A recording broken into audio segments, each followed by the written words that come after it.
Joe talks about Joe. And now, your host, Joe Slepsky. Hey everybody, welcome back to Joe on Joe. It's me, your host, Joe Slepsky. This is the only podcast where we watch every single episode of G.I. Joe, a real American hero in sequential order and comment on it mystery, science, theater, style. And I've got a very good friend with me this week. You guys are going to love it. I'm very excited to introduce you to this guy. He's a very talented writer. He's a very funny man. We met writing together at Second City. He's my co-producer, co-owner, co-creator of Midgrade Comics. He's a talented performer, and he's an amazing brass band player. Let me welcome to the show Mr. Joe Goltz, Skyping in from Washington, D.C. Joe, welcome to Joe on Joe. Hello. It's good to see you. Good to hear from you. And it's good to be on this show of beloved mutual interest, G.I. Joe. So technically, this is Joe on Joe on Joe. Yeah. Or is it Joe and Joe on Joe? Joe and Joe on Joe, which I've always hoped you and I would record something called Joe on Joe, but this is a little different. Sorry. Easy gags. You would hope we'd live in the valley and record that together. Yeah. I think this is Joe and Joe on Joe. I like Joe the and Joe on Joe. I like the and part of it. That makes me happy. I like it. I dig. It makes me happy. So Joe, man, welcome to the show. You're a trombone player.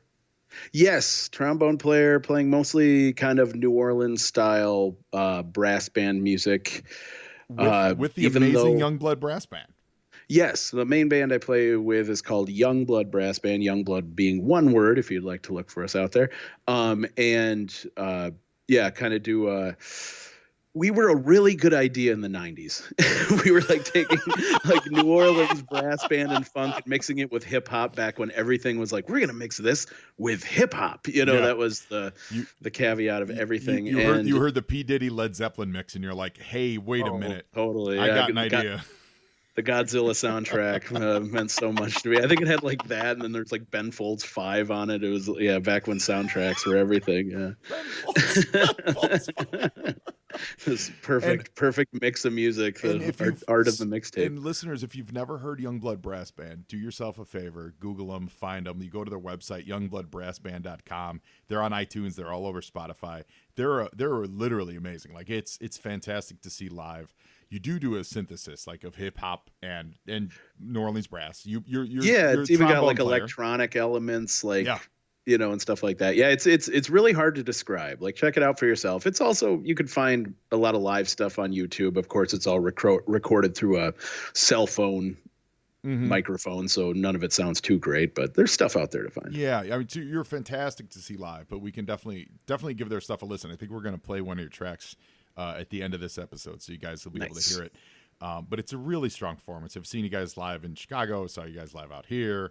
Where you're going to be doing some tours this summer. You're going to be in Europe, right? Yep, we're doing a European tour end of August into September. I believe the 29th of August through about the 26th of September. So we'll be bouncing all around Germany, the UK, Switzerland, France, Denmark, and maybe others. That's all I got for right now. And the unspoken subtext there is Bjorn from European Joes. If you're listening, that means they're in Copenhagen. They're in Copenhagen on September 4th. So check them out. It's going to be amazing. You're also doing a West Coast tour in the fall, later in the fall, like October. Yep, that's being worked out now. Yeah, so we'll be hitting probably LA, San Francisco, maybe some Northern California stuff, probably like Portland, Seattle, stuff like that. So that's great. Now, how long have you been playing an instrument? Yeah, so you play trombone in Youngblood.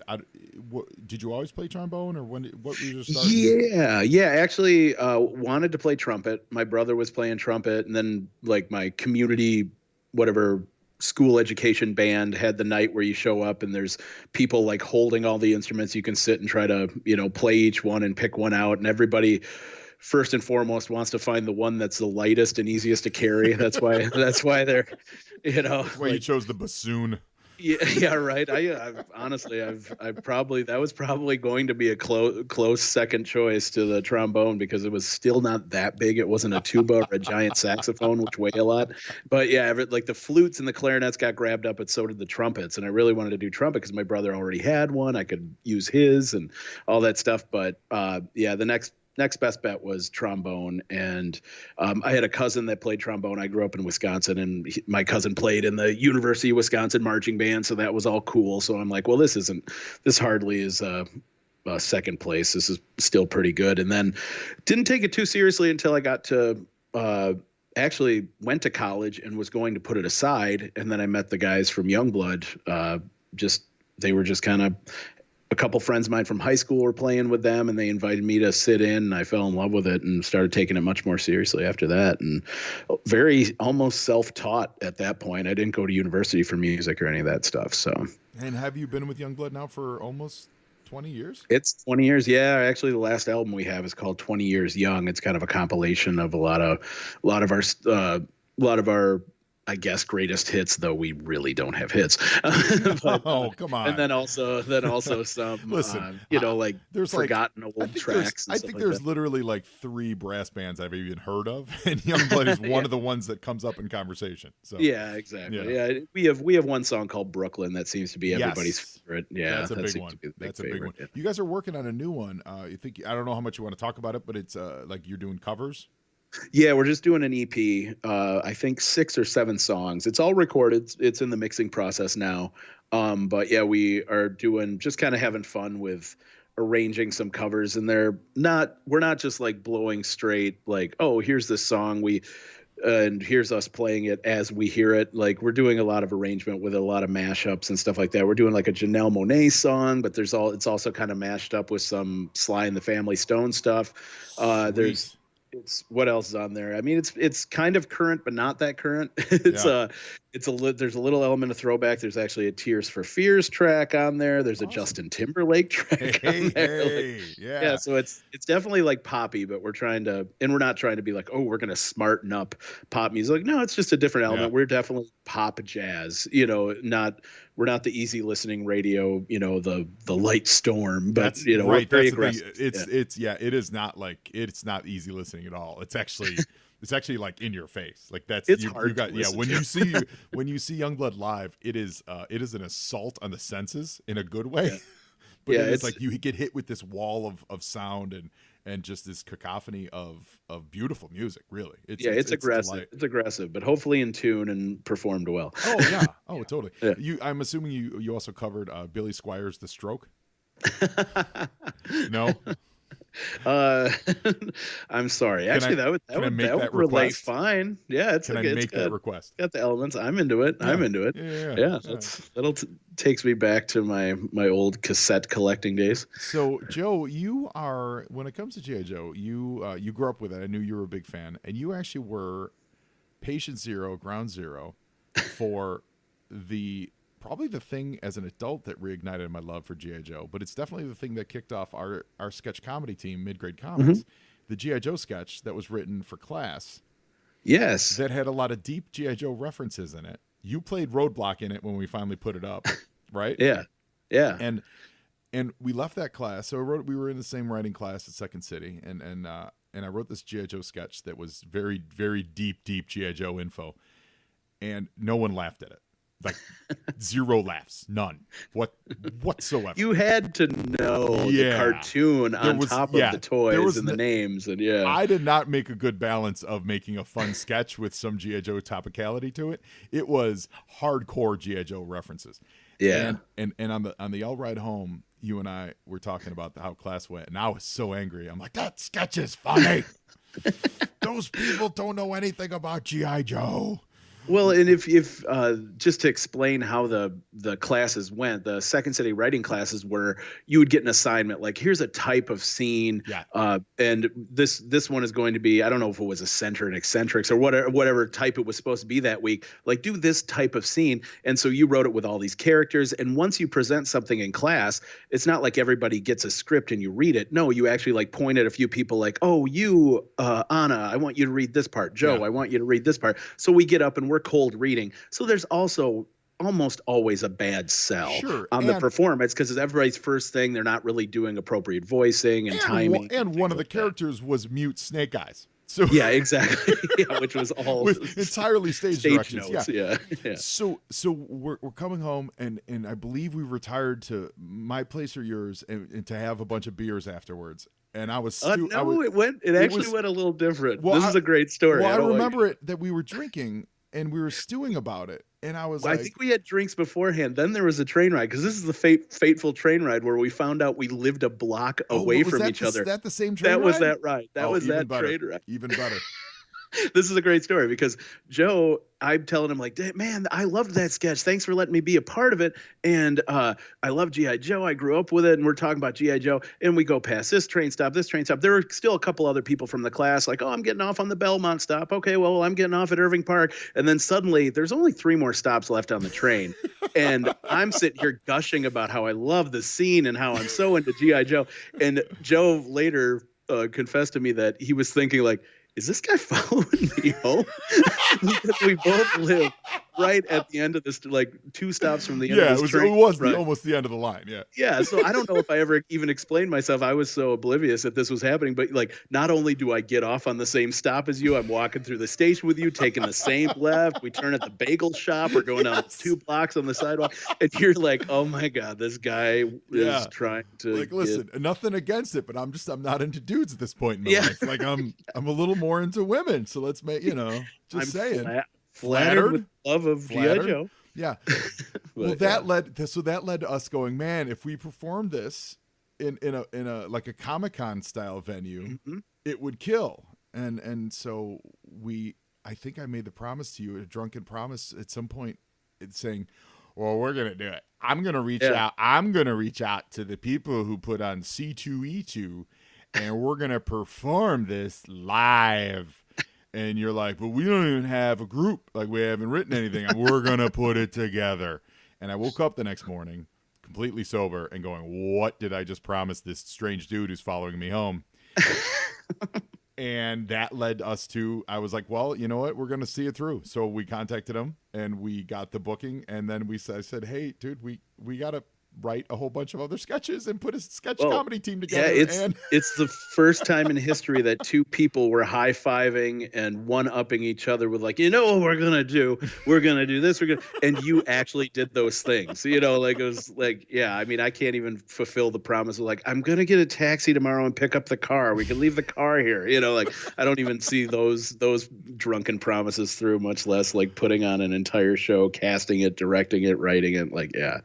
And we did it, man, and it was fun, and it was an absolute sheer delight to do it. And we put up four different reviews over the 2-year span, I think so. And the first 2 were at C2E2. The second one we actually just did a stage, or the third or one. Was it third or fourth? Or the last one was at Second City. Yeah.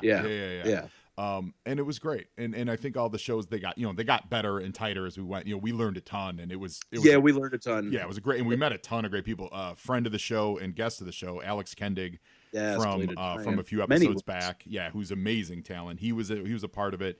Ramel Chan, he was on Joe and Joe last summer. He was a major part of it. Shout out to Anna and Stallings and John Paul and Maria and Siobhan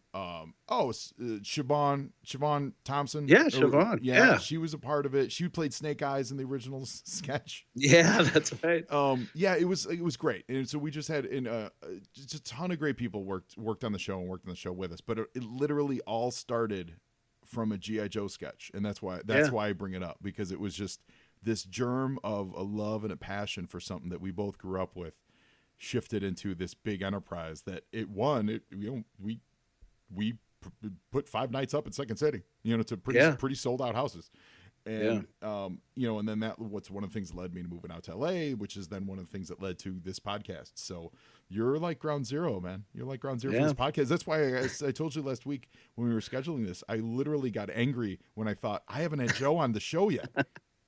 I should be the season finale, so I'm angry. I'm on this early. Well, you should be angry because I waited to get you on with a DIC episode. So, I know. I briefly, I can't say I watched the whole thing, and I can definitely say I probably never saw this episode when it was on TV. I was starting to age out of it. Yeah.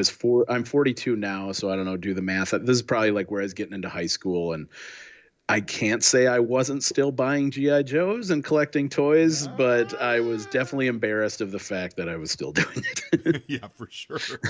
Yeah, this is Now it's cool. It wasn't cool then. Yeah, well, this would have aired in October of 1990. So Okay. we were 15. I was starting high school, I guess. I would guess. Yeah, well, yeah, 15, 1990. Yeah, I was a October of 90. I would have been a sophomore in high school. Okay, so I think you're a year older than me, so that makes sense. Yeah, I think and, I was. It's so the episode for today. It's called "I Found You, Evie." One of the more it means a lot when you watch the episode. So once I watched it, I was like, oh, okay, I get it. But as a show title, it's a terrible show title. Yes, it is. I was wondering. Terrible show title, especially because I think the way they spell Evie is wrong. I guess you can spell or just "I found you" would have been a fine. I found you would have been show title. Because with Evie, it makes me think that's like it's missing the part like envy, or it's missing like it's supposed to be the suffix. I think I thought the same thing. I think I thought like, did that say envy or right. Yeah, and it has like the ellipsis, like "I found you" ellipsis Evie. Yeah. And I'm thinking like, is Evie like short for like I don't know, like ecto viper or something, like exactly. Every Evie that I know my cousins who I'm gonna get on the show too. He's another one that I'm actively angry that I haven't had on. My cousin Mike, he named his daughter Evening, and her name is Evie. And the only other way I've seen Evie spelled, even beyond my cousin, is Evie. I've never seen it spelled Evy. Evy seems like a really strange way to spell Evie. Well, everything. I mean, you know how people name their kids these days. They're throwing Y's and everything, but this obviously isn't from that time, so I don't know. 1990 in Canada, exactly. So maybe that explains it. Canadian production, 1990. Everything that confounds me, I blame on Canada. Probably Canada. Now, having said that, though, I like the episode. I think the episode, I think it works. I think it does harken back to some of the classic Joe ones. I basically got to the big reveal, and that's where I was having technical issues, which we have sorted out, it appears. So, yes, I'm. There's still so much to be revealed to me on this one. So, what was your G.I. Joe youth like? When did you first discover it? It was forced upon me at Christmas time. I was given the gift of rock and roll. I'm not talking about Santa Claus. I'm talking about the toy, Joe. Yes. I wasn't a choir boy. Oh God. Can we still make those jokes? Good God. No, it was at Christmas times, much like how Masters of the Universe were brought to me. It was just, I think, a relative. We would have like the family Christmas, and we'd have the big Christmas with all the cousins and the aunts and uncles.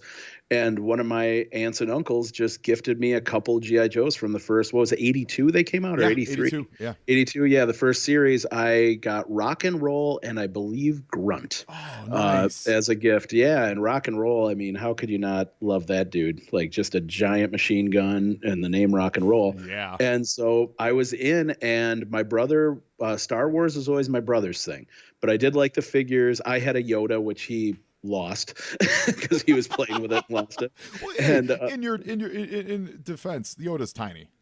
I mean, he was tiny, but tiny. My brother's non-defense, to my brother's offense, is that what I say? He put Yoda on a branch of a tree and bent it back and catapulted him. And I think he fell down like a gopher hole. Like our yard was full of gopher holes. I'd always be spraining my ankle. And I blame George Lucas. He probably thought Yoda could use the Force to fix that. Yeah, exactly. I blame George Lucas entirely. But then I got these G.I. Joes for Christmas, and they had elbows and knees, and it was amazing. So, then my brother was into those too. And it's like, and they mixed and matched with our Star Wars figures, which was brilliant marketing on Hasbro's part. Mm-hmm. And and then I was just full blown into them. And the next Christmas was all G.I. Joe and all vehicles. And I still remember I got the tank that actually, the motorized tank that you could put batteries in and would move around. I remember that birthday. Mobat, yeah. Yeah, Mobat, yeah. So, yeah, G.I. Joe was my thing, and it was my favorite toy of all of them. I did like Masters of the Universe. I liked Transformers. Transformers were cost prohibitive. They were for me too. Yeah, they really were. I had a few. I owned like 5. That's all I had. Remember. Do you remember Jetfire, the big one, like the big, which was like the F-14? My one holiday season, I found a Jetfire in the closet of our like our hallway closet. It wasn't really hidden very well, right? So but I just like saw it and I thought it was for me. So I find this Jetfire in the closet, and Jetfire was like the coolest. Like it was huge. It was amazing, awesome. But it wasn't hidden. And so I actually even brought it up to my mom, and I was like, I just want you to know that I think I might have found one of my Christmas presents. And my mom goes, oh, that's not for you. I went, what? She goes, it was like a secret Santa thing. It was on one of the kids' wish lists at school. Like it was one of those charity things where that's they give a wish abuse. list. That is my abuse. God. And I was like, wait a minute. So I'm not getting a Jetfire? She's like, no. I go, but I would love a Jetfire. Like, I'm going to get one. Oh, right? my God. And she's like, no, that's not for you. And I never got a Jetfire. Oh, man. Well, your mom's a dick. No, I'm just kidding.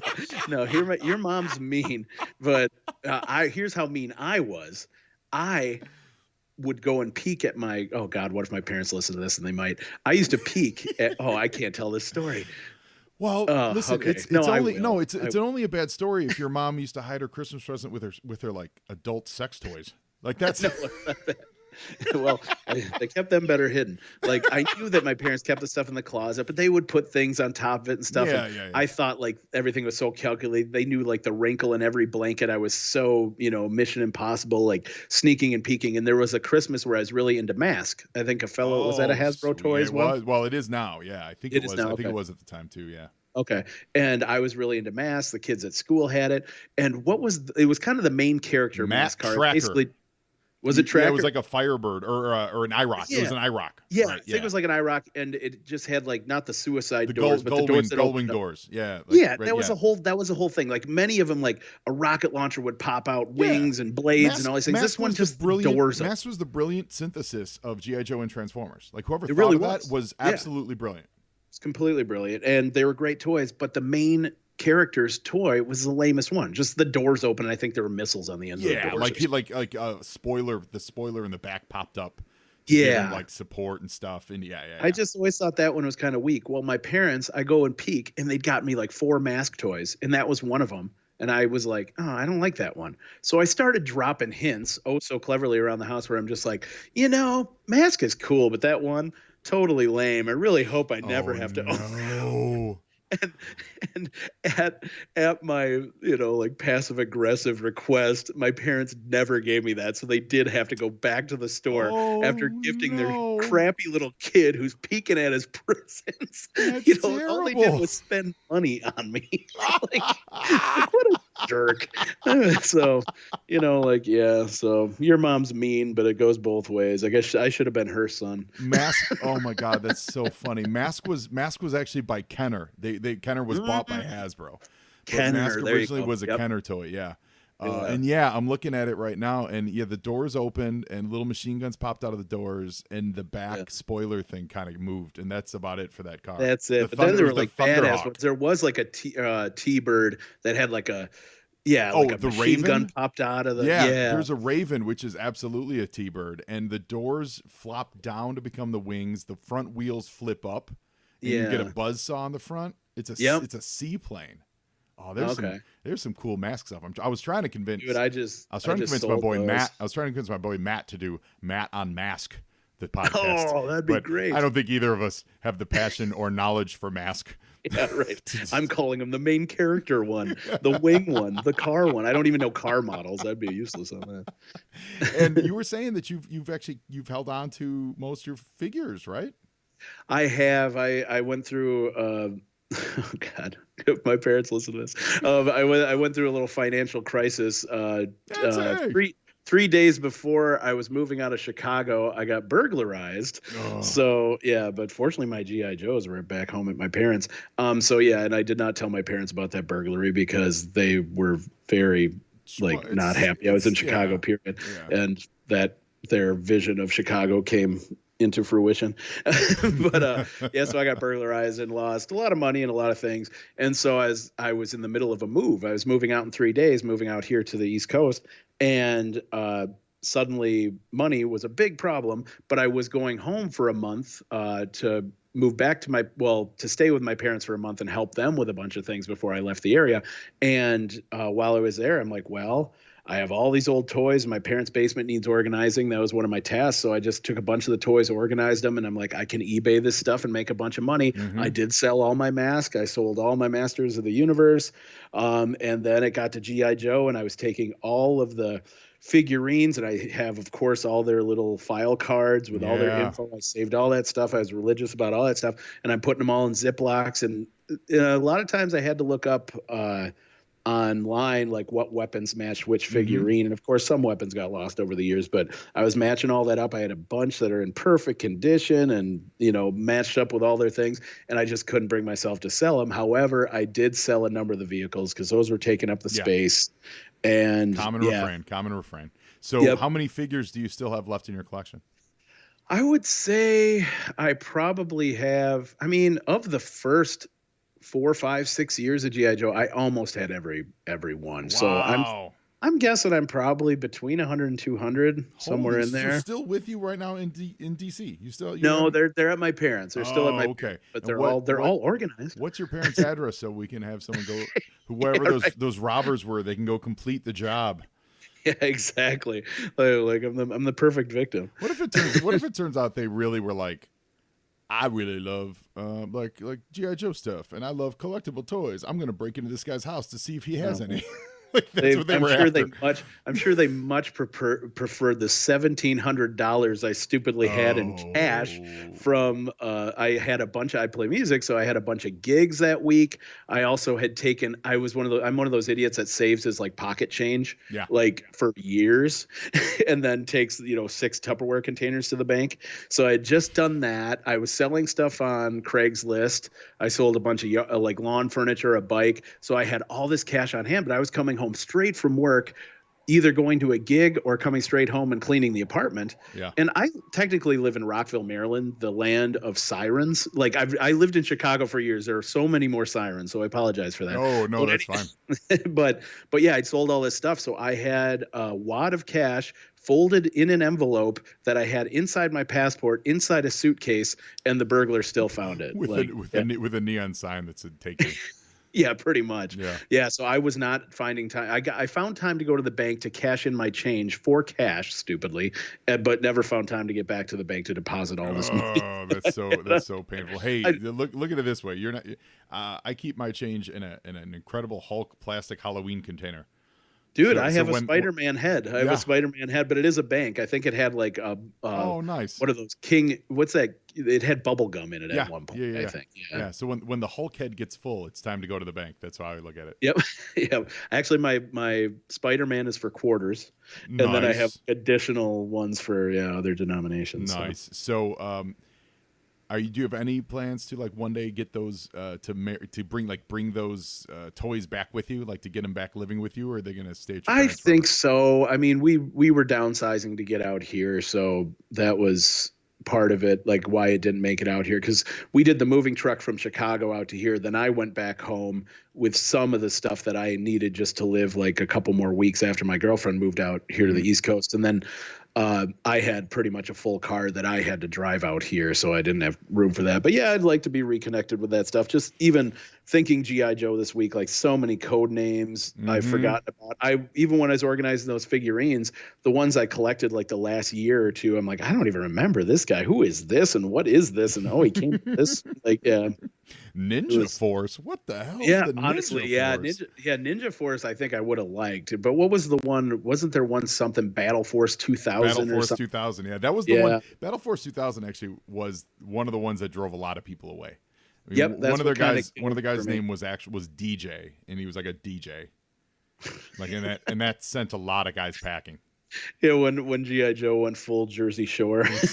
But I just remember them being like very pastel and neon. Yes, they also they started getting very. That's what, for me, it was the pastel and the neon that actually turned me off. I started seeing that, and I was like, I'm done. That's not. And it's gigantic weapons too. Yes, you know what I think it was? I think it was also the height of popularity of kind of like Image Comics, and what was the guy Rob Liefeld.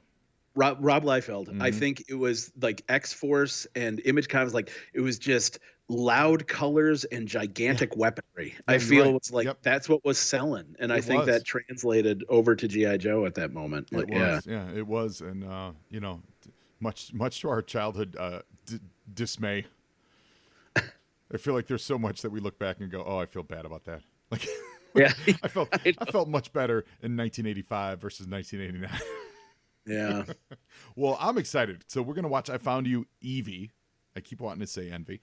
We're gonna watch it. Before we do, remember to go to youngbloodbrassband.com. They're on Facebook too. Find them on iTunes, Spotify. Give them a listen. Joe's amazing on it. You can find me on Facebook, Instagram, Twitter at JoeOnJoePod. You can send me an email if you want to be a guest on the show. I'd love to have you on. Send me an email to joeandjoepod@gmail.com.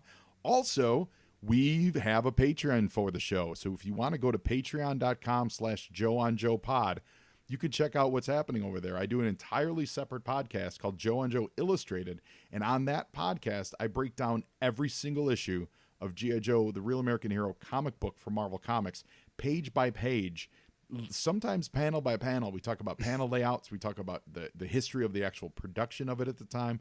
We look at other books that were on the shelves at the time, other movies in theaters, to kind of give you a full picture of what was happening when that issue came out. It's probably the most in-depth issue by issue breakdown that's ever going to be done. We're gonna I have plans to go through all of them, Joe. It's like all at least the 155. So right now, as of this recording, I'm done with issue 20. Wow. And yeah, so we're going to hit the Snake Eye Silent issue. We've only been doing it for a few months, but it helps. What it really does is it helps support the show. It helps keep the lights on here at Joe on Joe. You can become a grunt for just $1. That helps keep the lights on, support the show. Show me that you care, and keep everything rolling for Joe and Joe in general. And for only $3 a month, you get full access to all of Joe and Joe Illustrated. So if you love the comic books, if you love the Marvel Comics, G.I. Joe stuff, that continuity, that's the podcast you want to listen to. And with that, Joe Goltz, are you ready to watch? I'm ready, G.I. Joe. I am. This is this little take me back to after school eating animal crackers and Hawaiian Punch and just putting on weight. Oh my God, that sounds like this afternoon for me. So I say let's do it. All right, here we go, and we're gonna hit play. 1, 2, 3. So we got this has got to be a new intro for you, right? Yes, it is, and I wasn't familiar with the Got to Get Tough Yo Joe even. It's so good, right? Yeah, it is. I wanted to I listened to it and I actually played it for myself twice. I wanted to rip on it more, but I'm like, it really doesn't mess up. It fits with the mission it's of the. It's a wrestling theme song. Yes. It's a wrestling theme song. Hulk Hogan would come out to this. Yes, this is like the homoerotic late 80s, early 90s where manhood got so up its own butt. Yes. Like I loved big muscled men shaven and oiled, wearing little bikinis and wrestling each other. I loved Top Gun. I loved everything Swayze. I am so happy that I got that audio clean of you saying that. Yeah, you can isolate. I might make that my ring. I might make that my ringtone. Nice. But yeah, this was definitely playing into that late 80s. Yes. What was manly was this we're gonna ram our guns in someone's face and they're gonna love it. Yeah, exactly. Yeah. So it was written by Charmin DeVono. I Found You, Evie, Evie. And we've got serious stabilizer problems with Sergeant Slaughter. Speaking of wrestling, Sergeant Slaughter flying the Tomahawk. It's good to see the Tomahawk. Go ahead. No, Tomahawk was not used very much on this season. This DIC stuff they didn't really use. They focused mostly on the other toys, the toys that were on the shelf at the time. Tomahawk was an earlier toy, and so then it kind of makes me think it's funny that the Tomahawk's not working properly, which is a little subliminal to the kids of you can't play with this old toy. Don't play with the Tomahawk. You got to get a new helicopter because the Tomahawk breaks down. I had the Tomahawk, and that was one that I recently sold, which was a real bear to package because you couldn't get the propellers back off once you put them on, like many of the G.I. Joe toys. I was just going to ask you, were you able to pry them off? Because when I shipped mine, it was tricky. Yeah, I had. I'm sure the person who got it got bent propellers, but I found a box. I constructed my own box, but yeah. So we're checking in. We've got some Range Vipers, And here's one of the first things I actually do like a lot about this episode is the range vipers. So they were Cobra Vipers who were specialized in survivalism, right? So that was their file card said like they could, drop them in a desert, drop them in a forest. They would survive and they could live off the land and this and that and the other. Yet on this show, almost every episode, they're used in non-survival situations. They're used in completely wrong situations. So the fact that we're getting laser vipers or range vipers in a survival situation, I love. Like, that's awesome. It's appropriate. It's totally appropriate. Now they've introduced a female range viper. That's new. Was there a toy? Was there a toy of this character? No, not a female. Of the range vipers, yeah, but not females. Okay. In fact, they stopped making female characters. Oh, really? Circa 19. They did Jinx, and then it was pretty much like no female characters for a long time. I think they did. Once they started decorating everybody in pastels and hot pinks, that's when they stopped being gender. Yeah, a quick perusal of the of our friends at yojo.com is showing like no female characters for a good 5-year stretch. It was probably, I wonder if it was just based on sales where it's like it was a boy's toy for the most part. And I don't want Scarlet. Scarlet showed up in the Ninja Force in 1993. Okay. And 1994, there was no women. I don't see any. Yeah. It wasn't, So introducing a female range viper, I'm down with. That's all good. Here's Lowlight. I'm sorry, not Lowlight. This is the new Sci-Fi. Do you remember Sci-Fi, the green? I thought this was maybe Mainframe. He kind of looks like Mainframe. No, if they name him on this episode, I missed it because I don't think they actually name check him. I had to look it up. Yeah, I didn't know either. It's Sci-Fi. Do you remember Sci-Fi wore the green outfit, like the bright neon green? He was a laser trooper. Oh yeah. Didn't he have silver glasses, or am I thinking of somebody else? No, okay, right. Yeah, that's who I'm thinking. Yeah. Okay. And on the original cartoon, they played up that he was a big science fiction fan. Okay. He had a brother who was a big sci-fi nerd. And they went to a sci-fi convention, and it was like G.I. Joe's meet Trekkies, and it was a pretty entertaining episode. But this is the new look Sci-Fi, and in this version of it, he's just a jerk. Oh, really? Speaking of jerks, who's the cameraman? That's Scoop, and he's a jerk. Scoop. He's a jerk. He's that stupid cartoon trope that like Scrappy Doo, or where there's that one person that's effing up the plan from the get-go, and as the plan develops, despite this character, they just buckle down and be more themselves and just keep messing everything up. Spoiler alert for this episode, but yeah, as far as I got, he's just complicating crap the whole time. You're not wrong. You're absolutely not wrong, and that is his role in almost every episode. So for that, we give him credit because that's pretty good characterization. And his higher calling is just to film stuff. Like why? You're there. You're living it. People are dying. He's a precursor for everyone today. Yeah, everyone in their phones today. Yeah, he'd be called Selfie today. Yeah, oh my God, you're right. He totally would be called Selfie today. Yeah, absolutely would. So Sergeant Slaughter just crashed in this tomahawk. Yeah, so I like this opening. This is pretty great. I don't exactly know the mission. Yeah, this is action-packed. Yeah, they talked about they knew there was this group of range vipers. Damage report: exposed nipple, canine erection. And the helicopter is down. I jumped clear.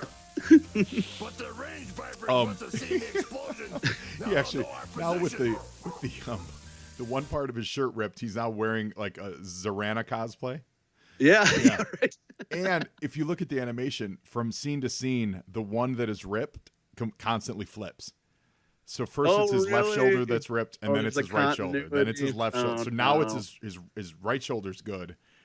And then I watch the next time we see him, it'll be flipped on the other side. Oh man, I always feel sorry because they were trying to crank these cells out at such a clip. Stuff was getting flipped, and they were like, "Hey, you drew him looking left. We needed him to look right." Yeah, I get it. I get that. That is actually one of the. I like to think that on this show we don't harp on little things like that. Yeah, exactly. Because it's just the nature of the beast. It's more about. Yeah. We try to get into like the conscious choices that were made, and they're not doing the Fred Flintstone running past the same couch every 2 seconds. They don't do a lot of that. So at least no. So we're gonna go into commercial break, and we'll be right back. Today's file card features on Destro's elite troopers, the Iron Grenadiers. Their specialties include terrorism, sales, and marketing development. What? The Iron Grenadiers are handpicked from Destro's personal bodyguards. They are the spearhead of Destro's incursions into the new territories. The Iron Grenadiers, acting as agents, provocateurs, saboteurs, or outright terrorists, impel an unsuspecting country towards chaos and turmoil, thereby creating new markets for Destro's weapons where none existed before. Their pay is a percentage of gross sales. Imagine the slickest used car salesman you've ever met. Now imagine that he's also the trickiest accountant in the world. Got that? Try to picture what he would be like if that same guy was also a highly trained commando with expertise in explosives, small arms, and hand-to-hand combat. Top it off with the fact that no other mercenary group in the world wants them because of their history of turning on their superiors. That's what an Iron Grenadier is. I don't know for sure if Larry wrote this card, but everything about this card screams Larry Hama and his take on the corporate establishment ruining the world. I love this. I never had an Iron Grenadier when I was a kid, so I'm actually not very familiar with this card at all. This is the greatest thing I've ever read.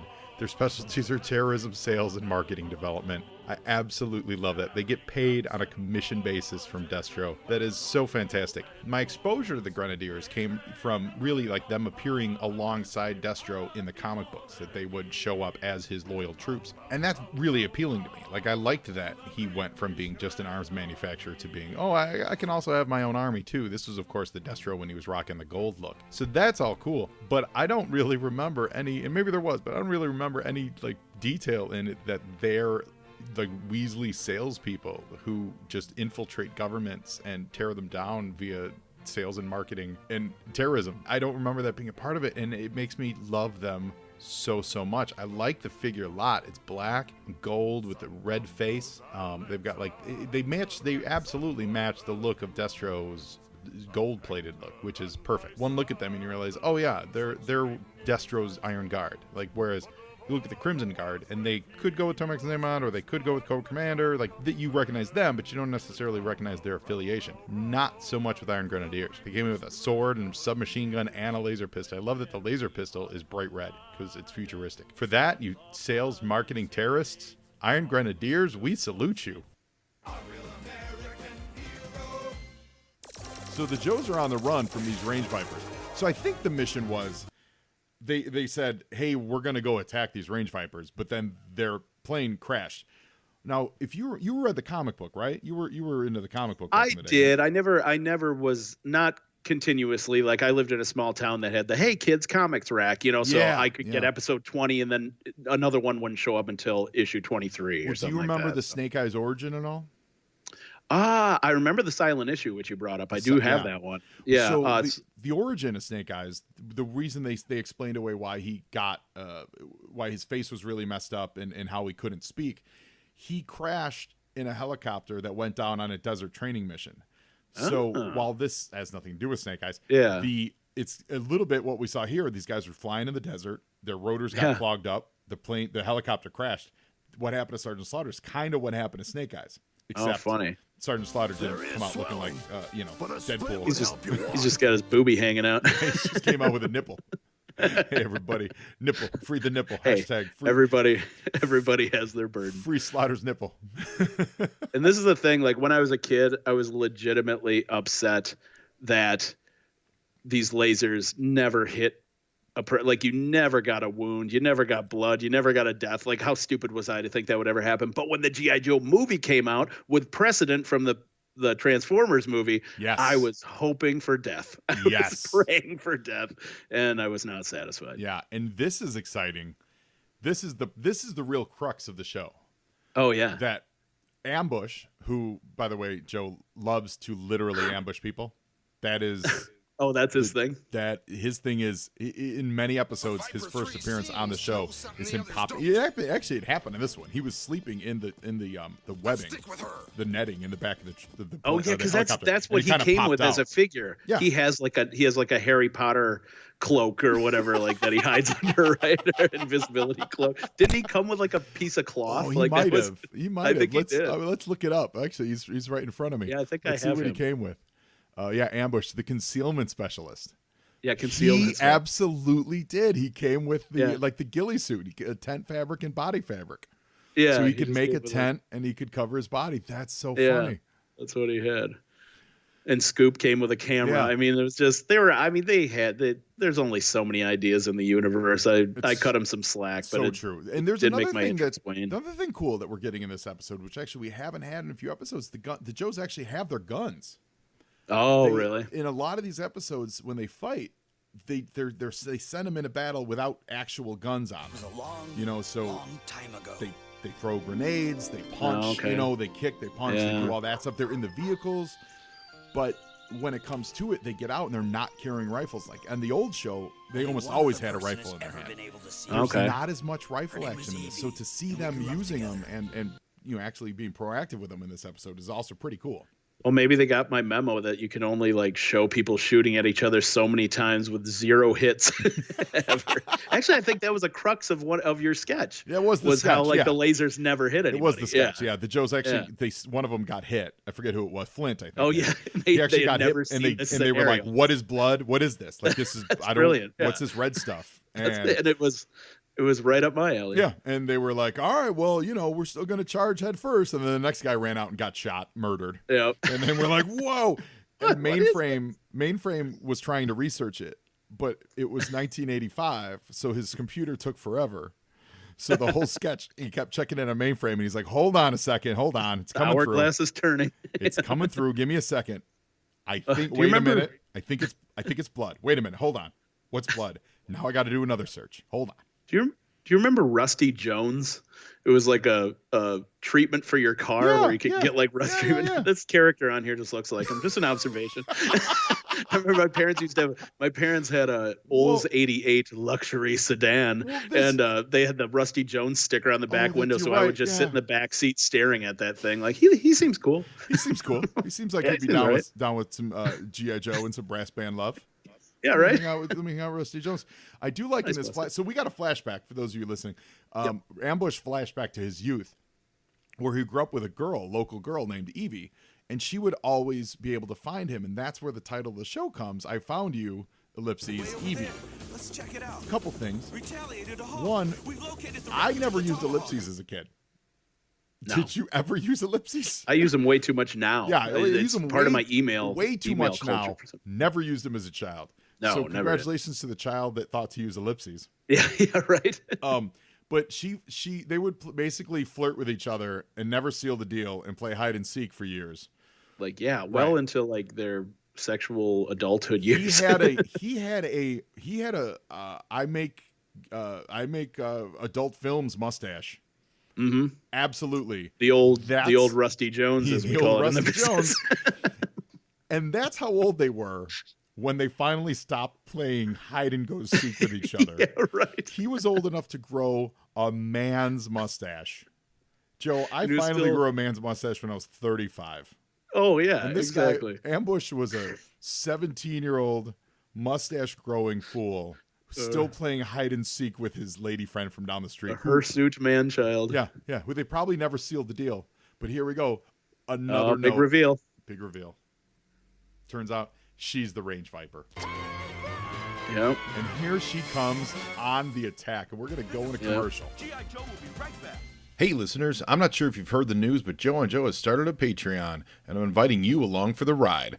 Go to patreon.com/JoeandJoePod and check out my page.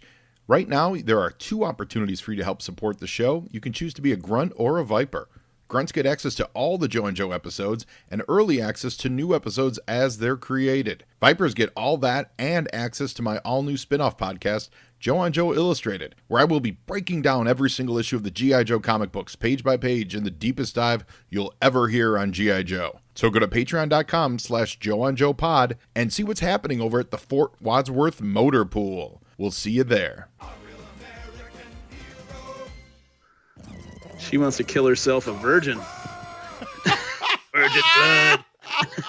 Hey, Sergeant Slaughter's shirt's fixed. Hold on a second. Oh, Now really? they're not even trying. That's the thing.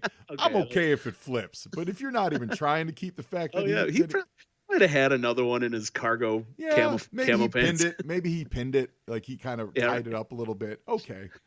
Okay. I He's get got a it. sewing kit. Yeah. I will say, with all this range viper, we always talk about this. I don't understand why they're made to look like zombies. Their skill is to live in the woods. I don't know what that means, having to be a zombie. They're not androids or anything. They're okay. Cool. Oh yeah, gold dust.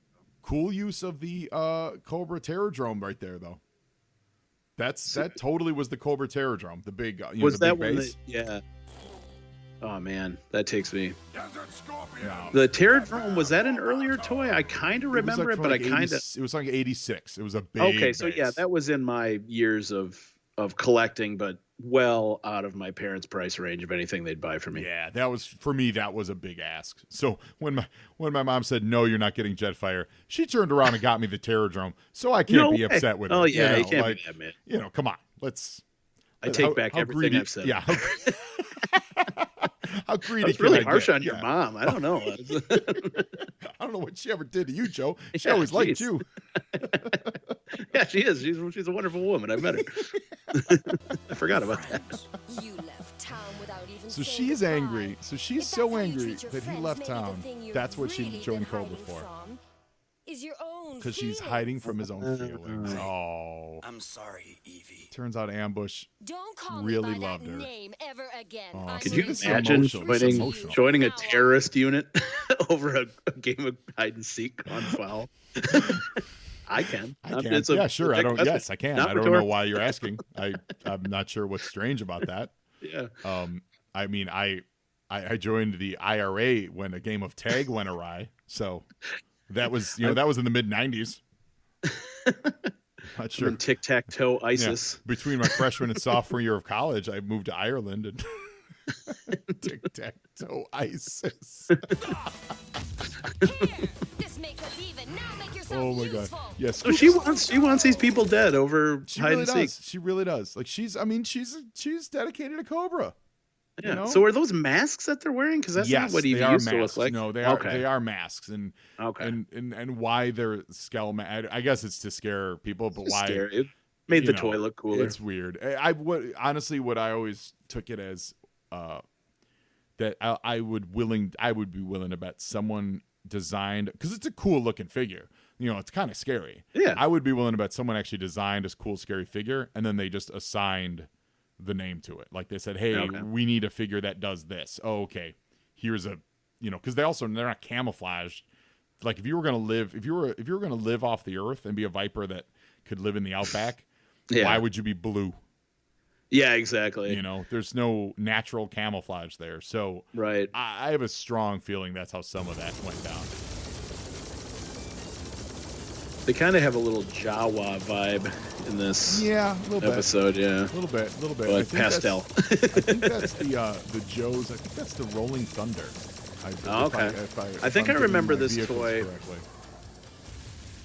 And Or if it no, is, I had if something. it is the Sergeant Rolling Slaughter Thunder, had something that kind of looked like that. Well, he he had a real boxy. yeah, well, he Warthog? he drove the Triple T, and then later on with the Slaughter Marauders, if my internet would catch me up here, I could give you the name of that. If that is the Rolling Thunder, a friend of the show, Matt Kyle, he recently sent me someone either is doing or did a mashup of Optimus Prime as the Rolling Thunder. It's going to be released as a toy or something. He sent me the picture of it. It looks amazing. Oh wow! But it's Optimus as this toy. It's Now that's really, the sort really of like fan fiction erotica I can get into. I like that. erotica. That and Home Alone fan fiction. No, not Home Alone. Home Improvement. I blew my own joke.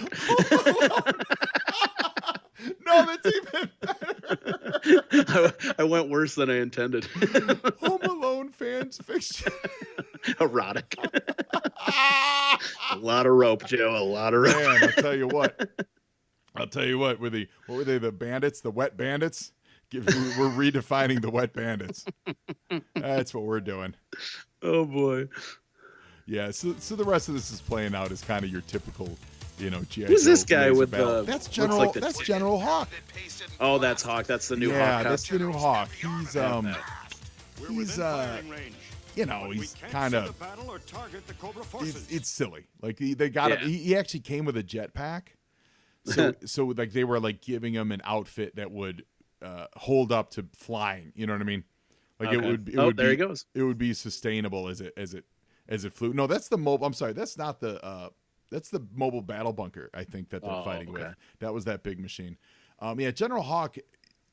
He looks silly in this. He's a moon man now. Yeah. In the previous episode, he used his jetpack a lot, and it works. He looks actually. Oh, you know what he looks like when he's in full gear? Do you remember the Centurions? Yeah. He looks like one of the Centurions when he's fully kitted out, because right now they don't have his helmet on him. When he puts the helmet on and he's got his jetpack wings on, he looks like he could be a Centurion. That's what he looks like, yeah. And I like that the Joe tanks are beige and hot pink in the desert. Well, I mean, prime camouflage. Sure, yes. You know, what is that big flat surface like? It looks like some sort of craft carrier, but land. Was that a toy? It could be the General. Yeah, I think it might be the General, the G.I. Joe General, which was like their mobile battle platform. Yeah, that's the thing. A lot of these, and I apologize, listeners, for not having everything locked on. I'm not familiar with a lot of these toys. Like as I'm looking at this stuff, there's something called the Cobra Rage I've never seen before. There's the Hammer, which was the G.I. Joe like Humvee Veep. You know, like there's cool planes. They fly Retaliators, which are the helicopters. Like that's a Retaliator helicopter. Oh, okay. Yeah. So yeah. Also, so I'm not. One of the last things. I'm not perfect with naming them on site. I kind of have to do a little research. There he is. There he is in his jetpack. There he is. Oh, yeah. He looks like a Centurion, right? Yeah, totally. Oh yeah, that's totally the General. That's the General. That's the big guy. Oh, okay. One of the last things I collected was that series where they made everything yellow and black tiger striped, but it was just completely reissued old classic. Force. Yeah. Tiger Force. Yep. Mm-hmm.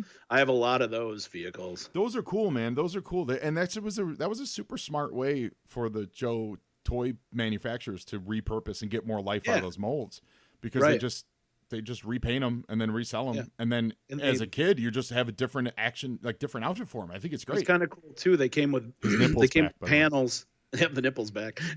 They came with panels you could trade out that were like strafed with bullet fire. Oh, yeah. That was kind of a cool addition too. Kind of gave it that Transformer. I remember first time I saw that on a toy. On G.I. Joe, I think the first time was the Cobra Rattler. Remember the Cobra Rattler had panels you could swap out with missiles. Okay. But I seem to recall, and I feel like it came first, but the G.I. Joe He-Man had battle damage. That had a chest. His chest would barrel roll. I had that. And it had a scar across it. Mm-hmm. And I remember seeing that for the first time and being like, oh, that's the greatest thing in the world. I don't know if that came out before the Rattler, but that's in my brain, that's the first time I saw like a battle damage kind of thing happening. Yeah, and there were Matchbox, Hot Wheels. There was a series of cars that had that too. And I had, what were they? They might have been called Crashers or something. I'm probably something. Yeah, it was a front end flip. And I had some of those. Yep, some of them had like a door panel that would like flip. It had some sort of rubber band inside it that would like make it flip. And there were some. They did do some.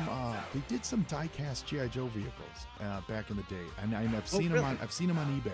I never had any of them, but they were like.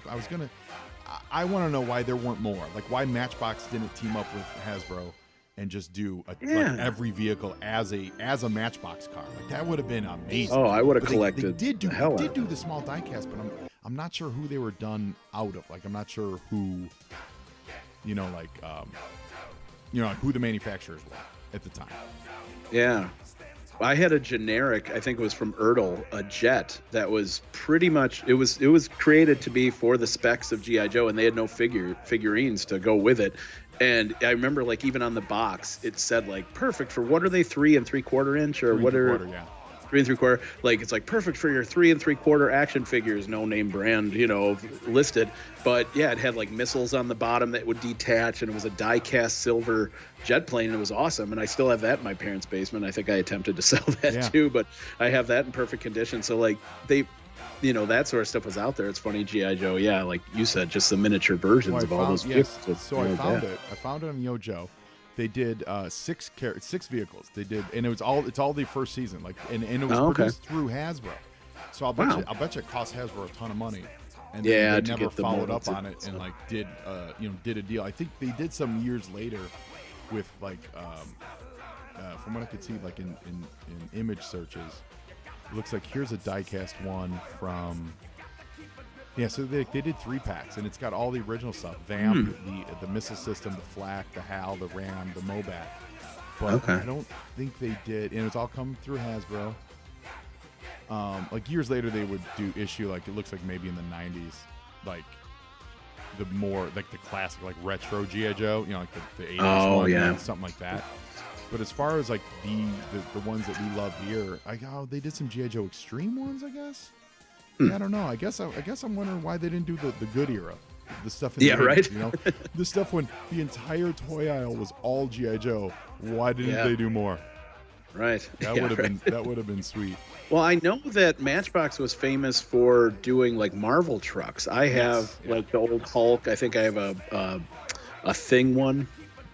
Yeah, where they just basically just took a family van and then put a picture of a character on the side of it. Well, listen, this is why we do the show, man. We learn stuff every day. Yeah, we learn of all these things that we want to go and spend way too much big picture on this episode. What did you think? I think it was, what were your thoughts on it? I think it was on par. Like, I haven't really gone back and watched these episodes that I used to come home from school every day. And before we pressed record, I was kind of talking about how this used to be on twice for me every day when I'd come home from school. I lived right on the border of Illinois and Wisconsin, so I got Madison, Wisconsin networks, but also Rockford, Illinois networks. And so I could watch, I think G.I. Joe was on at 3:30 on one station and 4:30 on another station. So I'd see usually two different episodes. And so I saw the first couple seasons over and over again, all the, repeated and all that stuff. So I remember them pretty well. I remember them being pretty badass and edgy. There were guns and shooting and tough guys and all this stuff. But now I watch this, I'm like, oh God, this is so toothless and lame. It's a love story and just cheesy and, but I'm sure the old episodes had a lot of that going on too. You could only be so macho as a kid's show at the end of the day. So yeah, there's only so many oiled up men for Joe Goltz to fetishize. Yeah, exactly. I've listened. If I've said that once, I've said it 1,000 times. Yeah, there's only so many oiled men for Joe Goltz to fetishize. From your mouth to God's erection. No, just kidding. I really used that word twice in one episode. It's 2 times lower than your par. So it's such a delight to have you on, Joe. Thank you so much. This was really, really, really, really great. It was great to connect with you, but better to introduce you to the fans of the show. Remember, you guys find the Youngblood Brass Band. They're going to be doing some tours. Find them online. Give them a listen. It's really exciting stuff. Like it's really great listens. And Joe's a delight. So thank you. Thanks, Joe, for being a part of the show. Yeah, man. Thank you. You're a delight, too. Ooh, holy cow. I almost let you off the hook. I was having so much fun actually talking with you about the show. I forgot. If you could be a member of the Joe or Cobra team, who would you be and what would your name be? You thought you were going to get away from it. Oh, man. Yeah, you are putting me on the hook. I should have fun with this. Let's see. I'm trying to think of anything. Let's start with, would you want to be a good guy or a bad guy? I think I think I want to be a bad guy. Cobra was so cool, and I did like dig. It's funny that G.I. Joe went so full-blown ninja, because I think that's what I liked. I was really into ninja stuff at that time, and the original Cobras had like those face masks, and stuff, so they just had this ninja look to them. And so I think I really did fall in love with the bad guys almost more than the Joe at first, but I think I should probably try to be a good guy. I mean, the bad guys always just had names like, this Viper and this Commander, But yeah, I don't know. So let's say you'll be a member of Cobra, and I think we should tie it in with your musical experience, right? So I think like your action figure would come with a Cobra branded trombone, right? I mean, what a threat. I mean, well, you could make sound. So you could make sound waves. Yeah, Cobra Commander, he needs like a cantina band. He basically became Jabba the Hutt eventually in the movie. I got it. So you're Cobra's personal musician, right? His personal court musician. And if you don't like this, let me know. You're Cobra's personal musician. Your trombone is weaponized. You can use it to fire. We might even go so far as to say it's like a shoulder. It's like a shoulder-mounted missile launcher. Yeah, exactly. But you can also play sweet, sweet music through it. And I think your name is either, and you feel free to choose or correct. Your name is either Youngblood, or I think you just call it, your name is Brass Band. Brass band, that would work. Or brass. I was- or just brass. Be brass. I was thinking maybe like you could go. Didn't they would like get gross with some of them, wouldn't they? Like, oh, I'm thinking more like dreadnoughts. Maybe I could have like a weaponized trombone that has some sort of chainsaw feature on it. I could be like Spit Valve or something like that. Oh no, you just named it. That's it. No, you just named it. You're a dreadnought. You're the Cobra musician dreadnought. Your name is Spit Valve, and you carry a weaponized trombone. That's the absolute answer. Spit Valve. Spit Valve. Welcome to the joint. I'm so happy to have you. Thank you. That's Hey, the glad to be greatest here. name. You're Spit Valve, and I love it. And you're a dreadnought. And yes, everything about Let's that go. is yes. So Let's go throw a koala on the Barbie. oh my God, Spit Valve, thank you so much for being a part of Joe on Joe. And, Hey, got to get tough. and remember, now you Joe, and Joeing is half the battle. And now you're in for a special treat. As promised, here's the Youngblood Brass Band with Brooklyn.